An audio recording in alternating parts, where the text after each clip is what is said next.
Bernafas sebentar. Istirahat sebentar. Xiao Yan menyeret tubuhnya yang lelah lagi. Dan memulai jalan mencari tanda jiwa lagi. Dan diam-diam menghadapi filosofi hidup dengan tanda jiwa. Tampaknya sunyi. Nyatanya lebih berbahaya daripada suara. Jika seseorang tidak hati-hati, jiwanya bisa terjebak selamanya dan jatuh ke dalam neraka tanpa batas. Karena itu, Xiao Yan harus lebih berhati-hati dan harus bertarung 100 kali lebih banyak. Kelelahan mental ini jauh lebih menyiksa daripada kelelahan fisik. Sekitar sebulan ke depan, Xiao Yan sendiri tidak tahu berapa banyak pertanyaan tentang tanda jiwa yang telah dijawab. Bagaimanapun, setiap kali kekuatan jiwa terkuras hingga jejak terakhir, atau bahkan ditarik berlebihan. Perasaan disia-siakan oleh laut ini benar-benar tidak nyaman. Xiao Yan telah muntah berkali-kali. Dia bahkan memuntahkan empedu dan muntah untuk membuatnya pingsan. Tetapi Xiao Yan hanya membutuhkan waktu sejenak untuk menunggu jiwanya. Setelah daya pulih, itu diperas lagi dan lagi. Berulang kali. Tanpa lelah dan secara dipaksa untuk memanfaatkan potensi mengetahui laut. Dan dihadapkan dengan tekad yang kuat. Xiao Yan mati-matian bekerja tanpa lelah. Dan kekuatan jiwa terus-menerus ditempa, menjadi semakin murni. Ketika langkah kaki Xiao Yan akhirnya berhenti. Ketika lutut yang memar tidak bisa lagi menopang tubuhnya dan terbanting ke lantai. Pakaiannya hanya menyisakan beberapa pecahan besar telapak tangan. Jadi andalkan beberapa kabel terhubung dan digantung di tubuh seperti daun. Jatuh tertiup angin musim gugur. Meskipun aula itu kosong dan gelap, Xiao Yan masih belum terbiasa dengan perasaan melesat. Yang terpenting adalah saat telanjang. Pria selalu merasa tidak nyaman untuk bergerak. Dan hal itu menghalangi. Xiao Yan menyeringai pahit. Semangat juang muncul dari tubuhnya. Membersihkan debu dan noda dari tubuhnya. Lalu mengambil satu set pakaian baru dari ring untuk menutupinya. Perasaan menyegarkan itu sangat nyaman. Xiao Yan sangat ringan dan nyaman. Dan sarafnya perlahan mereda karena sesak. Kemudian saya ingat bahwa setelah sekian lama, saya tidak pernah melihat Yao Lingxi dan sangat bingung.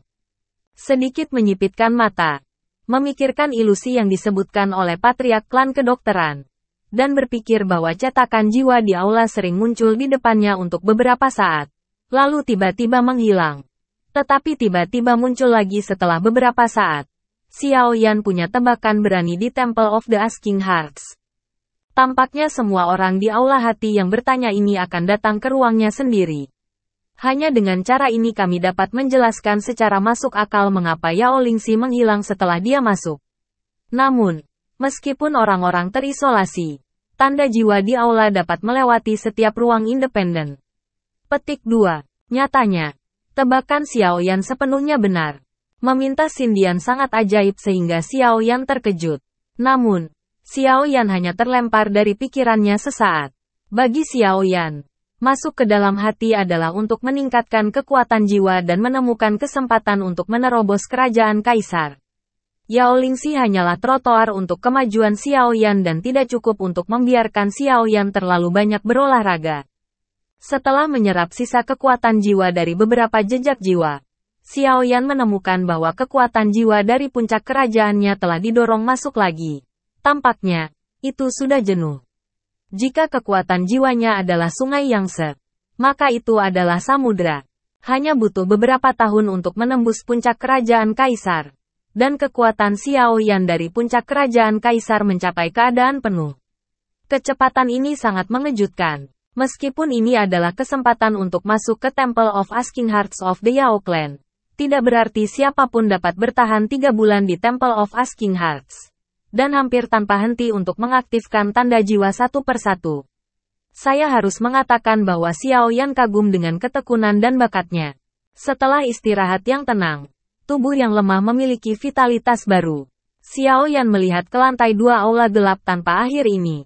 Dan merasa tidak ada lagi nostalgia di sini. Karena patriark klan kedokteran pernah memberitahunya jika ingin menerobos kerajaan kaisar. Yang satu harus jenuh. Dan yang lainnya harus disadari. Sekarang setelah mencapai puncak alam kaisar, tidak masuk akal untuk menyerapnya. Dan tidak akan bisa melintasi alam kaisar. Terus menghabiskan waktu sebanyak mungkin di lantai 2 untuk memastikan Anda bisa memenangkan kontes. Atau pergi begitu saja?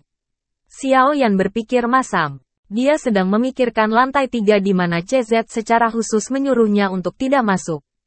Menurut Shizu, jejak jiwa pada lapisan ketiga ditinggalkan oleh Kaisar Petarung dengan lebih dari 8 bintang. Mungkin dalam satu putaran, itu akan hilang. Namun, peluang selalu berdampingan dengan bahaya. Setelah badai, pelangi mungkin selalu menghadap ke tingkat yang lebih tinggi pertanyaan jiwa. Dan mereka dapat bersentuhan dengan perbedaan di alam di atas alam kaisar dan mendapatkan wawasan. Apa langkah selanjutnya? Xiao Yan berpikir keras. Pada saat ini, ada seseorang yang tergeletak di tanah di pintu ruang lain di lantai 2 Balai Wenshin. Rambutnya acak-acakan, wajahnya berlumuran darah, dan matanya hampir tidak bersinar seperti binatang buas. Pakaian abu-abunya yang lusuh telah berlumuran darah hingga merah tua. Begitu gelap sehingga tampak seperti tetesan air. Orang ini bukan orang lain. Dia hanya bisa mendukung sedikit lebih dari 2 bulan. Tapi kali ini dia bahkan mendukungnya selama 3 bulan.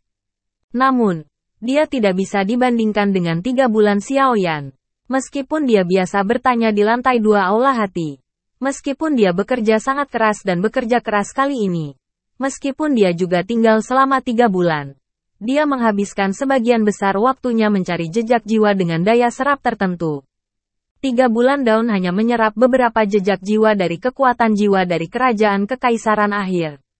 Bukannya dia tidak ingin menyerap sedikit lebih banyak kekuatan.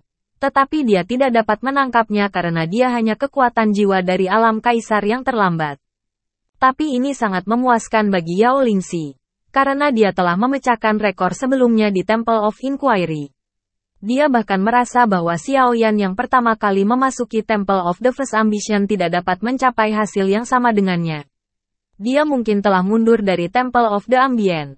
Atau dia telah jatuh ke Temple of the Bibi. Memikirkan hal ini, Yao Lingxi merasa sangat bahagia. Dan tawa sebelum mencuci jauh dari bergema di ruangnya. Haha, Xiao Yan, tidak peduli seberapa kuat Anda. Saya tidak begitu akrab dengan saya di sini. Di sini, semakin cepat Anda mati. Saya mengerti bagaimana Anda bisa memenangkan saya kali ini. Petik 2. Yao Lingxi semakin bersemangat untuk memikirkannya. Pada akhirnya, dia menjadi gila. Dan dengan bersemangat bergegas keluar untuk menyapa orang banyak. Selama ribuan tahun, pukulan terberat selama periode waktu ini adalah dia terengah-engah.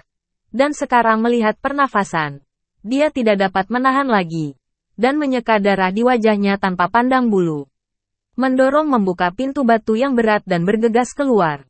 Beberapa saat setelah Yao Lingxi mendorong pintu, Xiao Yan juga bergerak.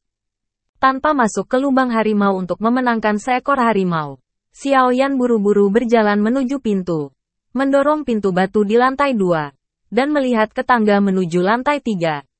Dia sedikit tersenyum. Sosoknya seperti gunung. Langkahnya mantap.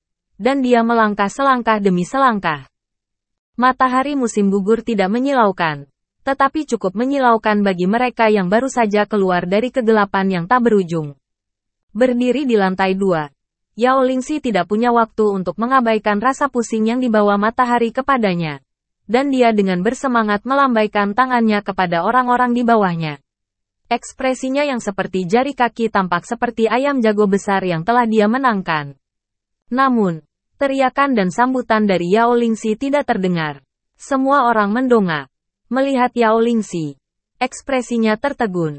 Tetapi matanya hanya tertuju pada Yao Lingxi sesaat. Lalu dia pindah dan mati. Dia balas menatap Yao Lingxi. Matanya tiba-tiba berubah menjadi syok setelah alisnya membeku. Dan matanya seakan jatuh dari matanya. Sepertinya melihat sesuatu yang luar biasa. Alasan semua orang tampak tercengang adalah karena mereka melihat Xiao Yan yang keluar lebih dulu. Tapi Yao Lingxi, dan keterkejutan yang mengikutinya adalah karena mereka melihat lantai 3 Temple of Asking Heart yang sudah lama tidak menyala. Rune di paling kiri menyala, meski lemah. Itu menyala secara diam-diam, yang berarti seseorang telah menginjak tangga menuju lantai 3. Dan legenda di lantai 3 tidak dapat dengan mudah dijangkau. Yao Lingxi sudah keluar. Lalu, orang yang ingin masuk ke lantai 3 ini siap keluar. Siapa lagi selain Xiao Yan? Keheningan. Kesunyian seperti kematian. Sepertinya berhenti bernafas. Waktu membeku saat ini. Adakah yang lebih menarik daripada memenangkan ujian? Petik 2. Seolah-olah mereka disiram dengan baskom berisi air dingin oleh reaksi orang-orang. Yao Lingxi menoleh tajam ke mata semua orang. Dan matanya tertuju pada titik cahaya lemah di rune paling kiri di lantai 3 Balai Wenxin. Dan tubuhnya tiba-tiba menjadi kaku. Sepertinya hawa dingin yang memancar dari cipratan air dingin meresap ke seluruh tubuh dan menjadi pahatan es di depan kuil permohonan hati. Bagaimana ini mungkin? Ada dengungan di otak Yao Lingxi. Dan tiba-tiba kosong. Jika dadanya dipukul dengan palu yang berat, darah akan keluar dari rongganya. Dan dia berlutut dengan lemah di depan kuil hati yang bertanya. Melihat ke depan tertegun. Mata Yao Lingxi benar-benar kosong. Dia tidak mengerti mengapa dia berulang kali berlatih ribuan tahun untuk kalah dari Xiao Yan yang telah datang ke daratan selama beberapa dekade. Rasa frustrasi membuat tubuhnya gemetar hebat. Darah lain keluar. Dan matanya menjadi gelap. Kerumunan kemudian membuat Tuhan tercengang. Diam-diam menatap Yao Lingxi. Mata penuh belas kasihan dan penyesalan. Ketiga tetua melintas untuk mendukung Yao Lingxi yang jatuh. Dan dengan cepat mengeluarkan ramuan itu dan menuangkannya ke mulut Yao Lingxi. Saya tidak tahu apakah masih ada keengganan terakhir di hati saya. Yao Lingxi tiba-tiba bangun. Berdiri tegak. Dan menunjuk ke lantai 3 kuil hati. Berteriak dengan gila. Xiao Yan, saya tidak tahu metode apa yang Anda gunakan untuk masuk tinggal begitu lama. Tetapi ketika Anda melangkah ke lantai 3, Anda mati. Kamu mati. Itu aku menang. Hahaha. Petik 2. Setelah mengaum, kepalanya miring. Dan dia pingsan lagi. Meskipun Yao Lingxi mengatakan ini, dia tampak sangat berpikiran sempit dan kehilangan muka. Membuat mata semua orang berubah dari kasihan menjadi jijik. Tetapi dia mengatakan fakta yang sebenarnya. Tampilan tua dari ketiga tetua tiba-tiba hidup kembali. Menahan Yao Lingxi dan berjalan ke bawah. Suami tertua masih hidup. Jika dia kalah, dia kalah. Dengan energi yang begitu sempit, dia benar-benar kehilangan mukaku. Sang patriark dari klan kedokteran tidak senang. Dan lengan bajunya yang besar mengguncang punggungnya. Dan dia terlalu malas untuk melihat Yao Lingxi lagi. Tetapi kekhawatirannya di mata Wen Xindian lebih makmur. Kekuatan selalu yang paling meyakinkan di benua. Langkah demi langkah Xiao Yan yang luar biasa mengubah prasangka orang-orang dari klan narkoba. Tetua diam-diam berbicara sejenak. Dan nadanya menjadi sangat lembut. Xiao Yan, anak itu sangat bagus. Itu bisa bertahan 3 bulan untuk pertama kalinya ketika Anda memasuki kuil hati. Ini belum pernah terjadi sebelumnya di apotek saya. Tapi sayangnya masih terlalu muda dan agak tidak mampu. Saya harap dia bisa melewati level ini benar. Petik 2. Penatua kedua sedikit menundukkan kepalanya dan menatap kepala klan dari klan kedokteran. Berkata, tes ini jelas merupakan kemenangan Xiao Yan. Jika kepala klan segera masuk untuk mencegah Xiao Yan memasuki lantai 3, mungkin waktunya sudah terlambat. Petik 2. 3 tetua mendengar ucapan tetua kedua. Dan mereka tiba-tiba membalas seperti guntur. Dan tendon biru di dahi mereka telanjang. Patriark, tidak boleh melanggar aturan. Dan mereka yang meminta kuil hati harus mengandalkan kekuatan mereka sendiri dan tidak boleh mengganggu di luar. Selain itu, ujiannya tentang Yao Lingxi dan Xiao Yan. Sebelum akhir, tidak ada yang bisa mengatakan bahwa menang atau kalah telah diputuskan. Petik 2. Dia tidak sabar menunggu Xiao Yan mati di lantai 3. Dalam hal itu, Yao Lingxi memenangkan permainan dan dia tidak harus kehilangan begitu banyak inti sihir kelas atas. Bagaimana dia bisa menyetujui patriark untuk menghentikan Xiao Yan? Yao Lingxi adalah seorang anak di klan Yao. Dia selalu dicintai oleh kalian semua yang lebih tua. Untuk membuktikan bahwa Anda tidak sadar sekarang, bagaimana Anda bisa mengabaikan perasaan Yao Lingxi terhadap orang luar? Ketiga tetua melanjutkan dengan dendam. Dia tidak pernah menyangka tetua kedua akan berubah begitu cepat dan memohon untuk Xiao Yan. Menatap tetua dengan kebencian yang mendalam. Anda, penatua kedua menggerakkan wajahnya. Tubuhnya sedikit gemetar karena kegembiraan. Xiao Yan adalah murid dari patriark. Bagaimana dia bisa disebut orang luar? Dan Anda juga melihat bahwa kemampuan Xiao Yan terlihat jelas bagi semua orang. Semakin tidak terbatas potensinya, semakin bermanfaat bagi apoteker saya. Terlebih lagi, tes ini hanyalah perbandingan dari generasi muda. Sekarang kemenangan sudah ada di benak semua orang. Sebagai 3 tetua klan narkoba, mengapa Anda harus bermasalah dengan generasi yang lebih muda? Petik 2. Bisakah para tetua senang melihat kematian murid saya di lantai 3? Patriark klan kedokteran juga marah, dan berbisik kepada ketiga tetua. Ketiga tetua itu berani menentang tetua kedua. Tetapi mereka tidak berani menahan amarah sang patriark. Dan wajahnya tiba-tiba berubah. Namun, dia tetap membantah dengan tegas. Lelaki tua itu hanya percaya bahwa ujian ini adalah urusan mereka berdua. Karena Xiaoyan harus bersikeras pada dirinya sendiri. Lelaki tua itu berpikir bahwa peraturan tidak boleh dilanggar. Petik 2. Halo kalian 3 tetua. Kemarahan suku klan lebih makmur. Alis sesepuh juga terangkat rapat. Dan semua orang menahan napas. Merasa sangat tegang karena suasana tegang di lapangan. Sama seperti Patriark klan tidak bisa menahan diri. Ketika dia bergegas ke Temple of Asking Hearts untuk menghentikan Xiaoyan memasuki lantai 3, Zenni membuat keributan. Berani bertanya kepada Patriark. Apakah ada perbedaan lain di lantai 3 aula hati kecuali kekuatan jiwa jauh lebih kuat daripada lantai 2? Petik 2. Ini. Masalah jejak jiwa adalah keraguan atau simpul yang kuat ketika orang kuat meninggalkan dunia ini. Tidak beruntung. Patriark klan menjawab kata Zenni. Level apa yang biasanya dibutuhkan untuk mencapai level ketiga? Zenni bertanya dengan gugup. Ini adalah persyaratan minimum untuk kekuatan jiwa dari puncak kaisar untuk mencapai kepenuhan. Klan narkoba menjawab tanpa berpikir. Apa maksudmu, Nona Zenni? Patriark klan melihat wajah Zenni pucat. Tapi dia tidak panik. Dia bertanya dalam hati. Semua orang juga memandang Zenni entah bagaimana. Bertanya-tanya mengapa Zenni tiba-tiba menanyakan hal ini. Nona. Tidak butuh waktu lama bagi Xiao Shaoke untuk melangkah ke puncak kerajaan. Seolah melihat pikiran Zenni, Nan Erming dan Ziying dengan gugup mengingatkan Zenni bahwa suaranya sedikit bergetar karena khawatir. Tepat ketika dunia luar sangat khawatir tentang Xiaoyan yang pergi ke lantai 3 aula hati tanya. Xiaoyan telah membuka pintu lantai 3. Di mata, itu masih gelap.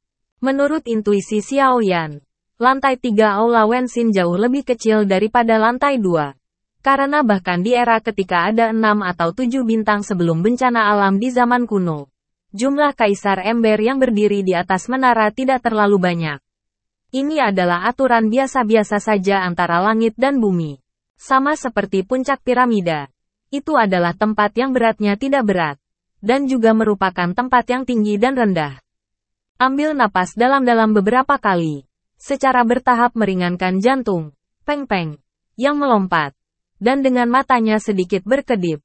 Dengan cahaya api langit, Xiaoyan melihat tanda jiwa yang terang seperti bintang yang melayang di kejauhan. Dan bekerja keras untuk menemukan dan menilai dia pikir itu relatif lemah. Lagi pula, berikut adalah 3 level yang berulang kali diberitahukan oleh leluhur untuk tidak dimasuki. Tanda jiwa ditinggalkan oleh mereka yang kuat di puncak menara. Dan dengan kekuatannya saat ini, dia harus sangat berhati-hati. Segera, dia mengunci tanda jiwa.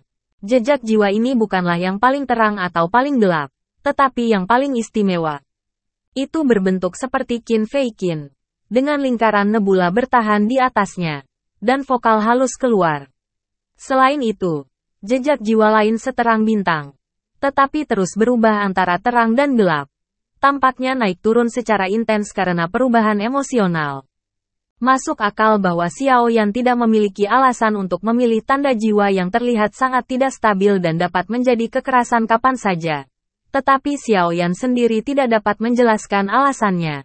Dan secara intuitif merasa bahwa tanda jiwa ini adalah yang paling aman. Intuisi adalah hal yang sangat misterius. Dan tidak jelas jalannya apa. Apalagi saat bingung. Tapi setelah semua, itu adalah masalah hidup. Xiaoyan harus berhati-hati dan hati-hati. Tertekan. Dia perlahan berjalan perlahan dan hati-hati. Namun, lusinan jejak jiwa mengambang di udara aula. Semuanya memancarkan cahaya ke berbagai tingkat. Yang lebih gelap berkedip lebih sering. Dan kilatan yang lebih halus cerah dan menarik perhatian. Tidak ada flash gelap dan halus sama sekali. Hati Xiaoyan penuh dengan kepahitan. Dan dia menelan ludah.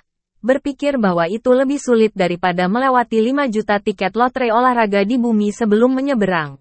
Lagi pula, itu hanya untuk uang. Dan yang ini mengerikan. Bagaimana ini bisa bagus? Pilihan yang salah dalam satu langkah adalah pemisahan yin dan yang. Tapi itu bukan lelucon. Xiaoyan kontemplatif. Mondar-mandir di aula utama sesuka hati. Dan suara langkah kaki tampak sangat jelas dan tertekan di ruang kosong ini. Menggosok tangannya dengan lembut. Xiaoyan berhenti dan menghembuskan napas sedikit. Menyaksikan udara panas berubah menjadi asap di bawah api langit yang membakar. Sudut mulutnya sedikit melonjak. Dan tiba-tiba ada kilatan di kedalaman matanya. Terkejut. Ternyata, secara tidak sengaja, dia kembali ke jejak jiwa berbentuk piano yang berkedip-kedip. Tampaknya sangat dekat dengan hari ini. Itu dia. Xiaoyan menyipitkan matanya, menggigit giginya, dan memutuskan untuk mengambil kesempatan. Memadatkan dan menyesuaikan napasnya. Xiaoyan tidak lagi ragu-ragu. Dan kekuatan jiwa menyelimuti jejak jiwa ini dengan momentum guntur. Berbeda dengan jejak jiwa yang diserap oleh lantai 2 Wenxindian, Xiaoyan hanya merasakan sekuntum bunga di depannya. Jejak jiwa tidak ditemukan dimanapun. Dan tidak ada yang terasa di lautan pengetahuan. Ada apa? Sudah hilang? Xiaoyan sedikit terpana dan sedikit tercengang. Dan rambutnya tegak. Dan lapisan merinding muncul di tubuhnya. Ketika Xiaoyan melihat sekeliling dan tidak dapat menemukan jalannya, tiba-tiba serangkaian suara terdengar di kepalanya. Dan suara menakutkan itu sepertinya menembus jiwa. Baru pada saat itulah Xiaoyan mengetahui bahwa jiwanya tiba-tiba masuk ke kedalaman lautan. Ada guzeng ekstra di tanah. Tekstur sitar ini adalah batu giok putih tanpa cacat di sekujur tubuhnya. Bentuknya seperti naga yang terbang di air dan terasa sangat ramping. Ada 18 senar pada senar tersebut. Senarnya berbeda. Inti dari 18 jenis binatang aneh kuno adalah harta langka yang langka di dunia. Meskipun mereka diubah rupa oleh kekuatan jiwa, mereka sangat sulit dibedakan antara yang benar dan yang salah. Siapapun yang mengalami hal yang tidak terduga akan merasa menyeramkan. Dan Xiaoyan tidak terkecuali. Keringat dingin di punggungnya keluar. Apakah ini ranah tak terduga di atas ranah kekaisaran? Xiaoyan menelan ludah, menatap sitar yang tahu laut, dan tidak berani bertindak enteng. Guzeng memiliki roh, perlahan-lahan naik dari kedalaman laut. 18 senar tidak dimainkan dan dinyanyikan, dan suara Zeng tiba-tiba menjadi tragis dan sunyi. Suara Zeng tampaknya memiliki kekuatan magis, dan dengan cepat menyatu dengan kesadaran Xiaoyan akan laut dan ombak. Suara naik dan ombak naik, suara turun dan ombak surut. Menembus ke setiap pori Xiaoyan, mendorong lapisan emosional Xiaoyan berulang kali. Mendengar suara sitar, Xiaoyan berangsur-angsur tenggelam ke dalam suasana nada. Tidak dapat melepaskan diri. Seolah-olah dia melihat pemandangan indah kuda besi emas di medan perang kuno. Sampai akhir lagu, Xiaoyan terjaga dari suara Zeng. Berpikir bahwa pikirannya baru saja tanpa sadar tertarik oleh suara Zeng. Dan dia benar-benar terkejut. Dia tidak bisa menahan rasa takut untuk sementara waktu. Tapi segera, Xiaoyan menemukan dengan sedih bahwa di depan Guzeng ini, dia benar-benar kehilangan kendali atas kekuatan jiwanya. Dan bahkan setiap gerakan di laut berada di luar kendalinya. Dia seperti boneka. Satu-satunya yang tersisa adalah kejernihan dalam pikiran. Tubuh dan pikiran Xiaoyan tiba-tiba jatuh ke dasar lembah dari galaksi Jiutian. Dan wajahnya dipenuhi ketidakberdayaan dan depresi. Guzeng tampaknya melampiaskan perasaan bosan menunggu kenalan selama bertahun-tahun. Dia mengabaikan Xiaoyan dan tidak mengajukan pertanyaan apapun. Dia hanya mengirimkan semburan suara string yang indah. Nada tidak peduli apakah itu lambat atau cepat. Terlepas dari suka dan duka dari lagu tersebut, ia tidak memperhatikan untuk mengejar gaya yang halus dan elegan. Halus dan indah. Tetapi hanya memainkannya. Dan sepenuhnya menampilkan konsepsi artistik yang hanya dapat dilakukan oleh alam di atas alam kaisar. Sepenuhnya ditampilkan. Xiaoyan menanggung semua ini secara diam-diam. Lambat laun. Dari ketidakberdayaan di awal, Lambat laun ia menyadari keindahan ritme ini. Semua pori-pori di sekujur tubuhnya senyaman makan buah ginseng. Tinggal di kuil hati tubuh dan pikiran yang lelah di lantai 2 dan bulan ketiga telah hanyut lapis demi lapis. Dan kesenangan yang menyenangkan dan tidak menyenangkan adalah diaduk tak tertahankan dalam kesadaran laut. Mendengarkan Guzeng dapat meningkatkan latihan kekuatan jiwa, Xiao Yanxi datang dari hatinya. Merasakan aktivitas kekuatan jiwa dengan tajam. Namun, untuk sesaat, Xiao Yan, yang selalu waras, segera menekan pikirannya yang bersemangat. Dan tertawa di sudut mulutnya. Bagaimana mungkin? Itu hanyalah khayalan. Mendengarkan musik dapat membuat kemajuan. Bukankah itu hanya basah kuyup setiap hari? Angin dan bulan di kios bisa diperbaiki sejauh ribuan mil? Itu pasti ilusi bahwa sarafku berada di bawah tegangan tinggi. Xiao Yan menggelengkan mulutnya dan menggelengkan kepalanya dengan konyol. Xiao Yan tidak tahu sama sekali. Ketika dia menggelengkan kepalanya, dia tidak hanya melewatkan peluang besar, tetapi juga menempatkan dirinya dalam bahaya besar. Nyatanya, suara pertunjukan Guzeng mengandung beberapa kehalusan di atas alam kekaisaran. Jika Xiao Yan mendengarkan dengan sepenuh hati dan merasakan dengan hatinya, dia akan mendapat banyak manfaat dan sangat mempersingkat waktunya untuk menyadari wilayahnya. Anda harus tahu bahwa meskipun dia telah mencapai puncak kerajaan dan keadaan jenuh, jika kerajaan di atas kerajaan hanya bergantung pada kerja kerasnya sendiri, saya tidak tahu berapa tahun yang dibutuhkan untuk memahami kehidupan dan mengalami dunia. Dimungkinkan untuk menyentuh jejak 100 negara bagian. Dan sekarang, ada orang kuat yang sepenuhnya menafsirkan misteri alam ini untuknya. Kesempatan yang langka, tapi dia dianggap sebagai musik yang menenangkan saraf dan menghibur tubuh dan pikiran. Saya harus mengatakan bahwa ini terlalu disesalkan. Jelas, sisa jiwa di Guzeng tidak mengharapkan situasi seperti itu. Setelah beberapa lama, dia menghela nafas dalam-dalam dan membenci besi itu dan berkata pada dirinya sendiri. Menunggu ratusan ribu tahun. Ketika lelaki tua itu mengira dia telah dilupakan selama bertahun-tahun, dia akhirnya menunggu seseorang. Tidak mudah untuk bertemu setelah menunggu lama. Saya pikir jurnalis yang dapat mengaktifkan jiwa lelaki tua itu adalah orang yang memiliki takdir. Karena lelaki tua itu. Karena ritme. Dan dapat menyelesaikan yang lama. Kebingungan pria. Saya tidak berharap untuk mengecewakan orang tua itu. Petik 2. Seorang pejuang di akhir periode bintang 4. Bahkan berani memasuki lantai 3 aula hati. Di mata lelaki tua itu konyol. Entah terlalu bodoh atau terlalu kedua. Atau dia memiliki kebijaksanaan yang besar Ruth. Jadi lelaki tua itu mencobanya dengan ritme. Mengetahui bahwa bocah ini tidak hanya menyentuh sedikit pun. Tetapi menganggap musik lelaki tua itu sebagai hiburan. Itu hanya idiot bodoh. Dan itu menyia-nyiakan suasana hati lelaki tua itu. Petik 2. Sampai akhirnya, nadanya tiba-tiba menjadi sedikit marah. Lagu masih berlangsung. Seolah-olah belum banyak perubahan. Satu lagu baru saja berhenti. Lagu lain telah dimulai. Dan satu lagu demi satu. Tampaknya sangat bahagia. Tetapi Xiao Yan merasa ada beberapa perubahan halus dalam lagu tersebut. Ketika Xiao Yan sedikit mengernyit. Dan secara bertahap merasa ada sesuatu yang salah. Tetapi tidak bisa mengatakan yang sebenarnya. 18 senar pada Guzeng bergetar semakin cepat. Dan menjadi tidak mungkin untuk membedakan urutannya. Membentuk lapisan senar berkabut. Xiao Yan hanya merasa bahwa kecemasan di hatinya semakin kuat dan tebal. Dan dadanya semakin mual. Tiba-tiba, vertigo muncul di otaknya. Yah, bisakah kamu menahannya? Bocah ini sepertinya tidak berguna. Meskipun dia bodoh di rumah, kekuatannya masih lalai. Namun, dia tidak bisa bertahan untuk sementara waktu. Jiwa yang tersisa di Guzeng sedikit terkejut. Tetapi nadanya tidak yakin. Apakah suara lintas batas bercampur dengan kemarahan jiwa yang tersisa di Guzeng? Apa yang sekarang dapat ditanggung oleh Xiao Yan? Benar saja. Xiao Yan berangsur-angsur tidak bisa menahan diri. Dan sudut mulutnya mulai meluap dengan darah. Darah mengalir keluar dari setiap pori-pori di tubuh. Semakin banyak sitar berbunyi. Darah semakin cepat mengalir. Tetapi sesaat, seluruh tubuh Xiao Yan seperti berendam di genangan darah. Terlalu biasa. Xiao Yan belum tahu apa yang terjadi.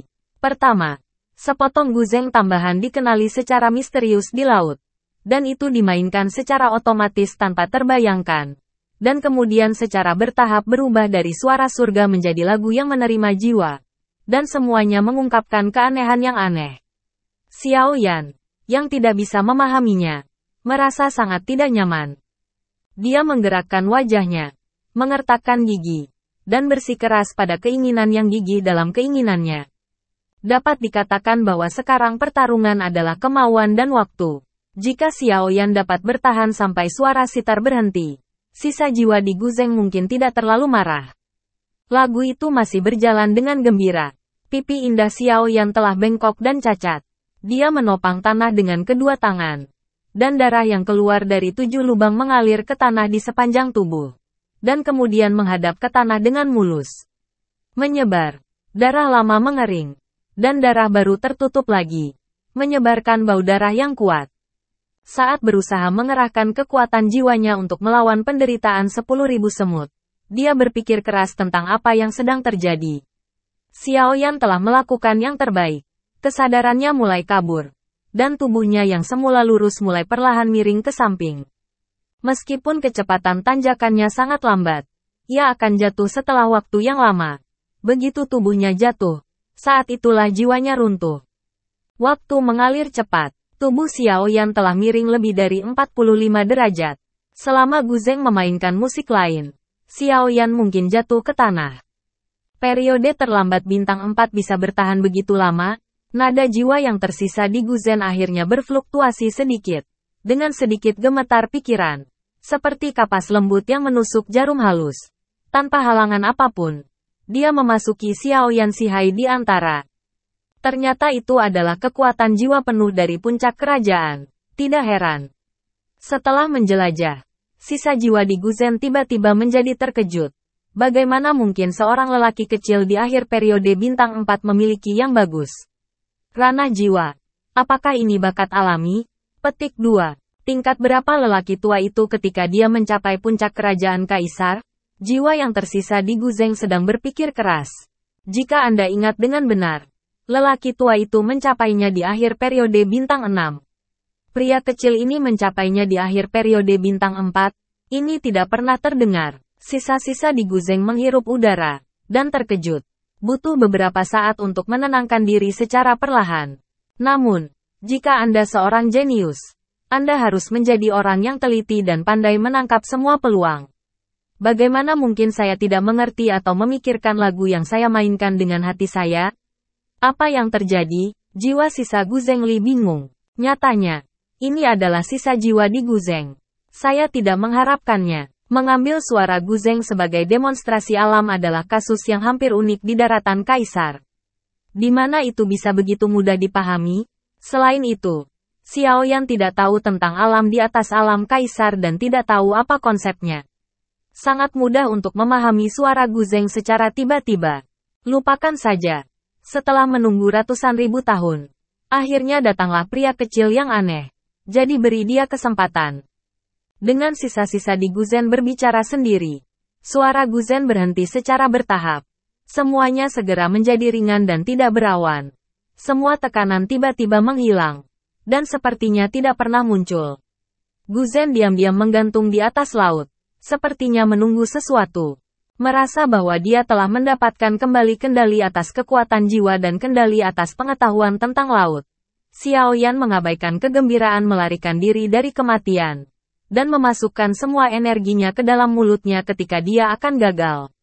Kemudian dia jatuh dengan lemas di lantai, terengah-engah. Setelah sekian lama, melihat tidak ada lagi gerakan di guzeng, Xiao Yan menepuk dadanya, berbisik untungnya, duduk, dan memanfaatkan waktu untuk memulihkan kekuatan dan kekuatan jiwa yang hampir terjepit. Setelah sekian lama, malam di belakang guzeng semakin gelap. Dan awan tebal muncul di lautan pemahaman. Dan ada tanda-tanda hujan gunung datang dari angin. Xiao Yan, yang telah pulih sedikit, menggunakan kekuatan jiwanya untuk memadat menjadi guzeng menatap langit, tanpa mengetahui niatnya. Tapi jangan main yaksing bos lagi. Wajah Xiao Yan menjadi semakin kelabu dengan awan gelap, Dia berdoa diam-diam di dalam hatinya. Sangat disayangkan bahwa semakin takut hal-hal di dunia ini, semakin banyak hal itu akan datang. Tatapan sisa jiwa di Gu Zeng memandangi tatapan Xiao Yan yang masih bingung melalui tubuh Zeng. Dan ada kontradiksi di antara matanya. Namun, saya harap kebingungan ratusan ribu tahun akan terjadi di tempat kecil. Apakah ada harapan untuk kebijaksanaan Kaisar Muda? Atau karena lelaki tua itu telah kehabisan kesabarannya dan mencari perawatan medis dengan tergesa-gesa? Petik 2. Berapa lama jalan untuk melawan Kaisar? Meskipun dia sangat muda dan kuat, jarang bisa mencapai alam ini. Tapi bagaimanapun, tidak ada banyak pengalaman hidup. Berapa banyak orang yang bisa mengerti? Berapa banyak perpisahan sedih dan bahagia bisa dilihat? Tiba-tiba jiwa itu tertawa ke langit. Beberapa histeris, konyol dan menggelikan. Akhirnya, saya bertemu dengan seseorang yang mengaktifkan jejak jiwa saya. Jadi saya berpikir kontradiktif. Sepertinya lelaki tua itu benar-benar tua. Biarkan saja lelaki tua itu menjadi bingung dan berikan alasan pada lelaki yang cukup baik ini untuk meyakinkannya agar menerima kebingungannya. Namun, dia hanya bisa diberi kesempatan lagi. Jika lelaki tua itu kecewa lagi, bahkan jika dia benar-benar jenius yang tiada taraf, lelaki tua itu tidak keberatan mematahkan tangannya. Dalam cibiran-cibiran Gu Zeng, tubuh Zeng tiba-tiba bangkit. Dalam pencarian Xiao Yan, titik hitam kecil samar-samar menyatu dengan awan malam. Xiao Suo Zeng yang dingin dan hujan terdengar di ketinggian dan berangkat ke laut 1000 kaki angin dan ombak. Ketika Xiao Yan disambar petir, aliran darah, menyembur ke pilar batu di depannya, menimbulkan kabut darah. Sial, tidak ada kenakalan. Mendengarkan Gu Zeng bisa menjadi lagu yang mengancam jiwa. Pada saat ini, Xiao Yan hampir sepenuhnya putus asa. Feng Ya yang dimainkan sebelumnya tidak tahan. Apalagi suara ketidakpedulian yang jelas menunjukkan dominasinya. Setelah peluit yang jelas, Gu Zeng melayang di udara dan berhenti bermain. Tetapi pemaksaan penyebaran yang tidak disengaja bahkan lebih menakutkan. Sungguh pemaksaan yang menakutkan. Jiwa yang tersisa dapat mengeluarkan napas yang begitu kuat. Level apa Kaisar Do ini selama hidupnya? Bukankah itu Jiuxing? Xiao Yan merasakan itu seluruh dunia berputar. Semua yang ada di depannya dia juga tersipu oleh darah dan air yang mengalir ke matanya. Tapi semakin kuat perasaannya, semakin marah Xiao Yan. Saya telah kesepian selama ratusan ribu tahun. Anda pertama kali memperlakukan saya sebagai pendengar dan merasa bosan di dada Anda. Setelah itu, Anda tidak mau berterima kasih. Sebaliknya, Anda menganggap saya sebagai sasaran untuk melampiaskan keluhan dan melampiaskan kebencian kuno. Meskipun saya tidak tahu di mana Anda membencinya, tetapi apa akibatnya bagi saya? Apakah Kaisar Puncak yang bermartabat hanya marah pada generasi mendatang dan menggertak Kaisar tingkat rendah? Apakah itu berarti jantung kuil itu seperti Anda hanya melihat alam datang untuk memutuskan siapa yang bisa menjawab pertanyaan? Petik 2. Xiao Yan sudah sangat marah saat ini. Dan bagaimanapun juga dia akan mati. Bahkan jika kekuatan lawan berada di luar kendalinya, dia harus mempertanyakan beberapa patah kata. Mendengar Xiao Yan berani mempertanyakan dirinya sendiri seperti ini, semangat kebencian yang akan memberi Xiao Yan kesempatan dibangkitkan. Dengan keras, sitar itu bergetar lagi ke awan, dan angin serta awan bertiup di langit. Mengaum dengan suara yang sangat serak. Aku tahu kamu tidak mau. Tetapi dibandingkan dengan keluhan abadi dan kebingungan abadiku, apa keenggananmu? Ada apa? Ada apa? Petik 2. Suara itu terus bergema di laut dan langit, dengan sedikit rasa yang ekstrim, dan samar-samar mengalami dinginnya hutan yang tidak dapat dijelaskan dan menyayat hati. Xiao Yan bergidik. Simpul macam apa yang mau menunggu di sini selama ratusan ribu tahun? Apakah benar-benar sulit untuk mengajukan pertanyaan di lantai 3 aula hati? Xiao Yan mulai berpikir liar. Semakin dia memikirkannya, semakin dia menjadi takut. Dan semakin dia memikirkannya, dia menyesal telah memasuki lantai 3 dengan ceroboh. Jika Xiao Yan mendengar percakapan antara Zenni dan Patriark Klan Yao saat ini, dia tahu bahwa lantai 3 kuil pikiran hanya mahal jika gagal. Dan kesulitan masalahnya belum tentu lebih besar dari lantai kedua. Pada akhirnya, Sulit untuk menilai apakah itu mudah atau tidak. Saya yakin saya akan lebih percaya diri. Sayangnya, Xiao Yan tidak mengetahui hal ini. Dia menghadapi situasi ini ketika memasuki lantai 3, meninggalkan bayangan tebal di hatinya. Saat ini, tidak ada retret. Di hadapan jiwa yang tersisa ini yang tidak memiliki tatanan lebih tinggi dari dirinya sendiri, dia hanya bisa bertaruh dan melihat apakah dia bisa mendapat tanggapan dari Gu Zeng. Xiao Yan berpikir ini adalah satu-satunya kesempatan. Dia menahan sakit otaknya yang gila dan mendongak dan bertanya. Berani bertanya kepada para senior mengapa mereka mengeluh dan bingung sejauh ini.